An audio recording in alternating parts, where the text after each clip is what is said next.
रामधारी खंड 1 प्रतिलेखन संख्या 13। डिक्टेशन स्टार्ट होगी 5 सेकंड बाद। स्टार्ट।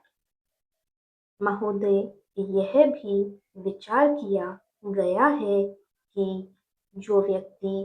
समाज में काम करता है, चाहे आविष्कार का काम करे, चाहे दूसरा कोई काम करे, उसको उस काम में तब तक सफलता नहीं मिल सकती है जब तक कि समाज का सहयोग या समाज ने जो परिश्रम किया है या कुछ आविष्कार किया है उसका उपयोग उसको प्राप्त न हो,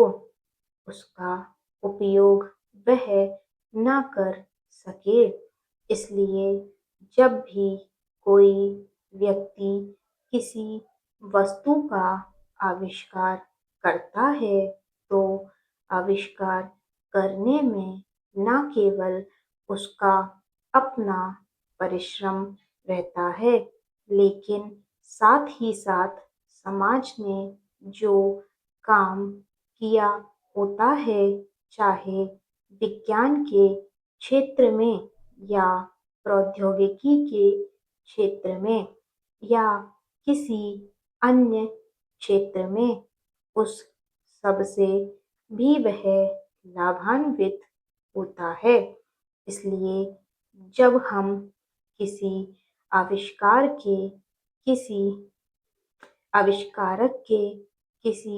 आविष्कार के अधिकार की रक्षा करना चाहते हैं तो उसके साथ साथ यह विचार भी हमारे दिमाग में आता है, जिस व्यक्ति ने समाज की सहायता से आविष्कार किया है, उस समाज को भी उसका फल अधिक से अधिक मिलना चाहिए। माननीय मंत्री जी ने भी कहा है कि पेटेंट लॉ इस सिद्धांत पर आधारित होना चाहिए। मैं समझता हूँ कि पेटेंट लॉ के पीछे दो सिद्धांत निश्चित हैं। ये पहला सिद्धांत तो यह है कि जो व्यक्ति परिश्रम करके धन लगाकर अपना दिमाग लगाकर के किसी वस्तु का आविष्कार करता है, उसके तथा अपने परिवार के लोगों के अधिकारों की जहाँ रक्षा होनी चाहिए, उसके साथ ही साथ जैसा मैंने अभी कहा है, कोई व्यक्ति समाज में व्यर्थ में काम नहीं करता है, वरन पिछले समाज के लोगों ने जो जो काम किए होते हैं, चाहे विज्ञान के क्षेत्र में या प्रौद्योगिकी के क्षेत्र में या किसी अन्य क्षेत्र में, और